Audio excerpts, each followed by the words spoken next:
All right, good morning. We are continuing our series in Job with cryptozoology, science in the book of Job. Wikipedia lists cryptozoology as a pseudoscience and subculture that searches for and studies unknown, legendary, or extinct animals whose present existence is disputed or unsubstantiated, particularly those popular in folklore, such as Bigfoot, the Loch Ness Monster, Yeti, the Chupacabra, the Jersey Devil, or the Moleke Mbembe. Cryptozoologists refer to these entities as cryptids, a term coined by the subculture. Because it does not follow the scientific method, cryptozoology is considered a pseudoscience by mainstream science. It is a branch of neither zoology nor folklore studies. A subset of cryptozoology promotes the pseudoscience of young Earth creationism. Again, this is from Wikipedia. Rejecting conventional science in favor of a literal biblical interpretation and promoting concepts such as living dinosaurs. Citing a 2013 exhibit at the Petersburg, Kentucky-based Creation Museum, which claimed that dragons were once biological creatures who walked the earth alongside humanity, and is broadly dedicated to young Earth creationism. Religious studies academic Justin Mullis notes that cryptozoology has a long and curious history with young Earth creationism, with this new exhibit, new in 2013, being just one of the most recent examples. Now, on the flip side of this, Live Science posted an article in 2010 by Care Than stating, cryptozoology is the study of animals that are rumored to exist. Such creatures are called cryptids. Some, like the gorilla, giant squid, and okapi, are no longer hearsay and legend, but real creatures recognized by science. Others, like Bigfoot and the Loch Ness Monster, continue to tempt the hopeful and the adventurous with the possibility of their existence. The article goes on to list Tasmanian tiger, okapi, coelacanth, giant squids, and gorillas as some of the former cryptids that have not only been seen, but recorded by Western science. Today, we're going to look at three specific cryptids that are listed in our Bible in 3 chapters in the book of Job: the unicorn, Behemoth, and Leviathan. So up first is unicorns. I came into this thinking we all have the same image of a unicorn, and this image on the screen is representative of what pop culture in general pictures. There is a new wave of unicorn images with the rainbow colors and super sweet flavors that has risen since the 1980s, but our main image dates much further back in history. The idea that the unicorn is horse-like dates back to the writings of Roman naturalist Pliny the Elder, who in the early 1st century described a very ferocious beast, similar in the rest of its body to a horse, with the head of a deer, the feet of an elephant, the tail of a boar, a deep bellowing voice, and a single black horn, 2 cubits in length, standing out in the middle of its forehead. It's not exactly what we picture, and I'm not going to get into My Little Pony with their interpretations of unicorns and alicorns, but let me paint a slightly different picture this morning. Job 39:9 in the New Defender's Bible has this note, unicorn. The unicorn is supposedly a mythological animal. Actually, the creature referred to here is the extinct aurochs, or wild ox, a fierce animal that once inhabited this region. Many of the animals mentioned in this chapter, as well as other parts of the Old Testament, are very uncertain identity, and various translators have tied them to a considerable diversity of modern animals. The probable reason for this uncertainty is that many of the animals, like the unicorn, are now extinct, because they could not long survive the drastically changed environments following the Great Flood. Modern Bible scholars, however, for the most part, accept the standard system of evolutionary geological ages and never consider the very real possibility that many of the now extinct animals of the past still existed on the earth in Old Testament times. Now, here's on the screen, you can see several listings where Old King James at least translates the word unicorn. And it's not a magical horse, but a powerful, untamable animal. The Hebrew word is reem. It is used as a symbol of immense strength and untamed power, particularly God's might and the ferocity of the natural world. Modern translations of the Bible use wild ox in place of unicorn to reflect this original meaning. The meaning and symbolism, according to Google AI, strength and power. The unicorn is consistently described as a creature of great strength that cannot be domesticated. It's a metaphor for God's own power in Numbers 23:22 and the mighty force he can exert.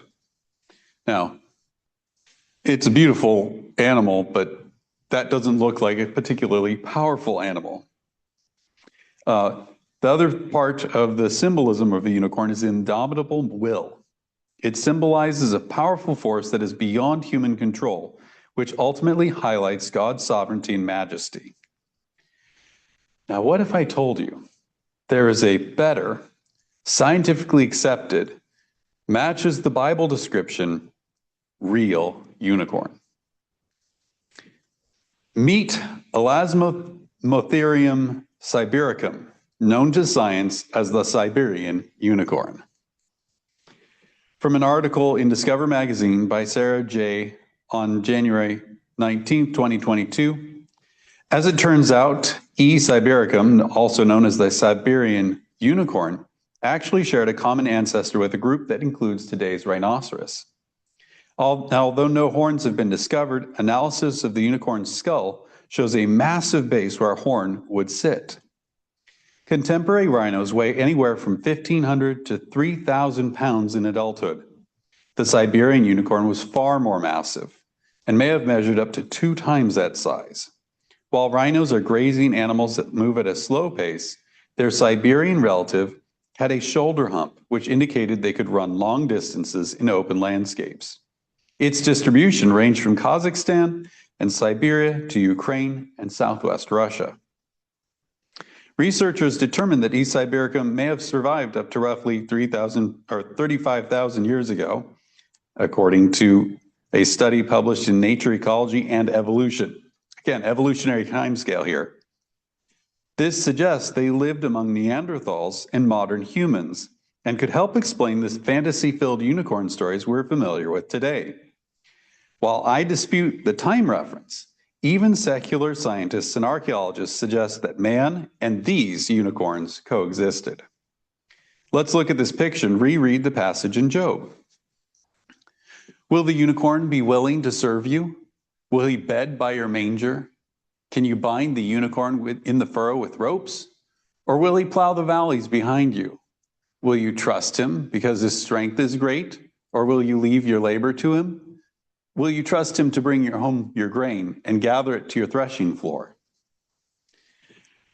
Now, I did not expect to find an answer to this question while studying for the lesson, but I think we have a winner. He lived in the East, has a single horn, was absolutely huge, and we have no record of them ever being tamed, unlike the aurochs. I believe this is what Job and the rest of the Bible is describing when they talk about unicorns. All right, let's move on to Behemoth. In Job 40, God describes the behemoth. Look now at the behemoth, which I made along with you. He eats grass like an ox. See now his strength is in his hips, and his power is in his stomach muscles. He moves his tail like a cedar. The sinews of his thighs are tightly knit. His bones are like beams of bronze, his ribs like bars of iron. He is first in the ways of God. Only he who made him can bring near his sword. Surely the mountains yield food for him, and all the beasts of the field play there. He lies under the lotus trees, in a covert of reeds and marsh. The lotus trees cover him with their shade, the willows by the brook surround him. Indeed, the river may rage, yet he is not disturbed. He is confident, though the Jordan gushes into his mouth, though he takes it in his eyes, or one pierces his nose with a snare. This is an old illustration of someone's idea of what a behemoth was. Wikipedia has this quote: modern interpretations of behemoth tend to fall into several categories. First, behemoth is an animal of the modern natural world, most often the hippopotamus, although the elephant and water buffalo could also be candidates. All three consume grass and chewed as an oxwood, and the elephant and water buffalo both have mobile, sprucey tails that sway in a manner similar to a Lebanese cedar tree sapling, though the text does not specify a sapling. Second, Behemoth was an invention of the poet who wrote the book of Job. Or third, Behemoth and Leviathan were both separate mythical chaos beasts. Now, those are the three options Wikipedia gives. But additionally, some creation fundamentalists, such as the Christian organization Answers in Genesis, claim that the behemoth is some species of sauropod or other dinosaur based on the comparison of the tail to a cedar tree. Now, as I read through commentaries, I was very disappointed. Especially one of my favorite commentators, David Guzik, stated the precise identity of this animal named Behemoth is debated. Most think God had in mind what we would call the hippopotamus, one of the largest, strongest, and most dangerous land creatures in the world. And I'm not disputing what he's saying about the hippopotamus, but I think God could describe a hippopotamus better. Matthew Henry's opinion was behemoth signifies beasts in general, but here must be meant of some one particular species.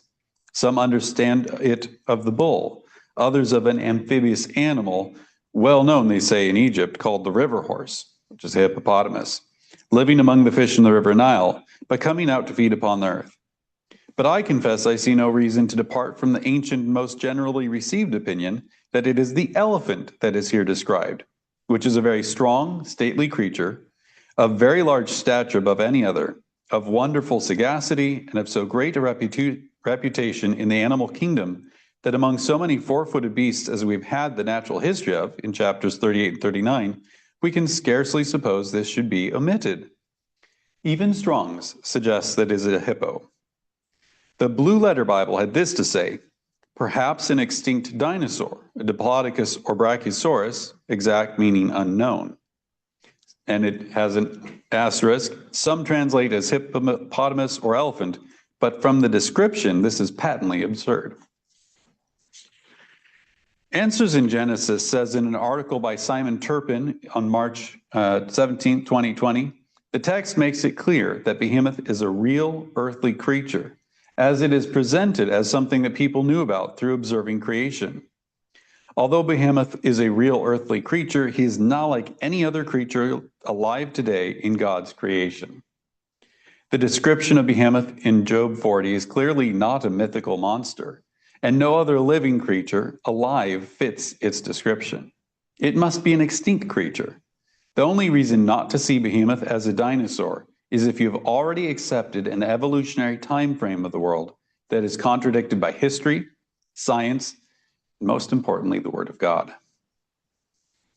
From ICR's Henry Morris III, in his commentary on this passage, he notes that today, with only fossil bones to give some idea of the enormity of this animal, science would likely call Behemoth an Apatosaurus. This creature really lived in the past. The fossils indicate it was between 70 and 90 feet long and nearly 15 feet high at the hips. The tail was about 50 feet long, remember the cedar tree, and it had peg-like teeth that suggest its diet was plants. The legs were like columns. Estimates suggest the animal weighed around 35 tons. Now, I will readily admit that to being biased towards the sauropod theory here, as I grew up with ICR and creation science, and have always viewed God's description as fitting a dino better than a hippo. Is this certain? No, but I want us to see that God is not describing something mythical to Job. The behemoth was a real creature that Job had opportunity to see. Like all the creatures in chapters 38 and 39, this was something God wanted Job to ponder and be in wonderment of all that was made. All right. Up next, Leviathan. And I'm not going to read all of Job 41 because that's where Leviathan is described, but it describes this fierce, water-dwelling beast. There are likely several suggestions from extinct marine reptiles as to the identification of Leviathan. Kronosaurus, Lipolodeuron, Sarcosuchus, Mosasaurus, and Plesiosaurus. ICR scientist Brian Thomas notes that while crocodiles match some of Leviathan's attributes, they fall short of disrupting shipping lanes, breathing fire, generating luminescent wakes, being utterly approachable, and having impenetrable hides. Either God is an awful exaggerator, or man is trying his best to ignore the message of Scripture. Since neither myth nor croc satisfies the Bible's specific description, could Leviathan have been a creature that is now extinct? Creation scientists have searched for fossils that match Leviathan, but without much success. Ichthyosaurus looked like dolphins, too small for Leviathan. Mosasaurs had huge toothy mouths and were 40 feet long, but their fossils don't indicate much of a neck. And could their flippers have pulled their streamlined bodies onto shore like a Leviathan?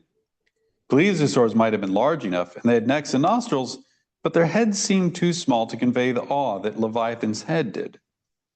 Some suggest Leviathan was like the super croc Sarcosuchus. Perhaps so, but many remain unconvinced. Maybe no fossils of the created Leviathan kind have yet been described. The outline of biblical usage in Blue Letter Bible has this note.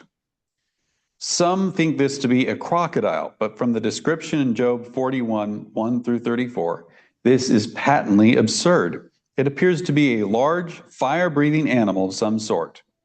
Just as the bombardier beetle has an explosion-producing mechanism, so the great sea dragon may have had an explosive-producing mechanism to enable it to be a real fire-breathing dragon. Chuck Smith says, now, just what the Leviathan is, they're not quite sure. Some think that it is perhaps a crocodile, some think it's perhaps even a dragon, while others think it is perhaps a hippopotamus with a hefty hide. And so those are some of the opinions. And I'll note that Chuck Smith is one of those who believed that the behemoth was an elephant. Matthew Henry agrees, whether this be Leviathan be a whale or crocodile is a great dispute among the learned, which I will not undertake to determine. Some of the particulars agree more easily to one, the others to the other. Both are very strong and fierce, and the power of the Creator appears in them. David Guzik is impressed by the description of Leviathan here. Smoke goes out of his nostrils. A flame goes out of his mouth. This description of Leviathan seems much more like what we would think of as a dragon. Curiously, the dragon motif is common across cultures and lands and may point to the actual existence of some creature of this type in prehistory. It may be to this common memory of this fire-breathing reptilian creature that God refers. This last creature we look at is the most mysterious of them all. It is not even easy to determine what type of creature this was. But I still know I wouldn't want to meet it in a dark alley or a dark beach. God is revealing his greatness through his creation. And in doing so to Job, God is able to help Job refocus on what matters most. Job had problems beyond what any of us hope to experience, and God shows him through nature that no matter what Job's problems were, they were never roadblocked to what God's plan was for him. Now, this is a painting by Derek Archuleta of what he compiled to show what Leviathan is described as. It's much more fierce than all the paintings of Leviathan or some suppositions of what it might have been. All we do know is that it was a very fierce creature, one that man cannot tame, that has no hope of overcoming. And as we look at all of these cryptids, I hope that these sketches are helpful to all of us as we remember how great and mighty our Savior is. God made incredible creatures that we know of, and likely created a bunch more that we don't know about. In the end, it is not what we know of the creatures, but what we know of God that means the most. God's power outranks all, because it is only through him that anything has life. Problems that scare us humans don't faze God in the least. Also, while I learned a ton about these weird creatures, there's one more that wasn't in Job or any of these lists yet.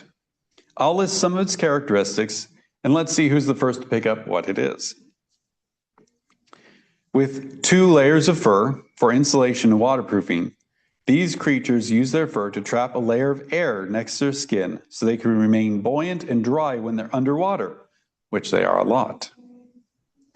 When these small brown creatures are put under UV lights, they give off a biofluorescent blue-green glow. They use electronic impulses to detect underwater prey and locate objects in the darkest depths of the creeks and rivers they call home. They have a hollow spur on each hind leg connected to a venom-secreting gland, and while their venom is lethal, there are no recorded deaths. Despite being a mammal, they lay eggs, making them a monotreme. They're one of only 5 monotreme species. When they were first discovered in 1798, British scientists thought they were a hoax created by combining parts of different animals together. That's right. The duck-billed platypus was originally thought to be a fake. If God could make this wacky creature, the exact identity of the other creatures doesn't matter. We can trust that God is a reliable narrator and an inventive creator. And that's all I have for you guys today. Thank you for watching.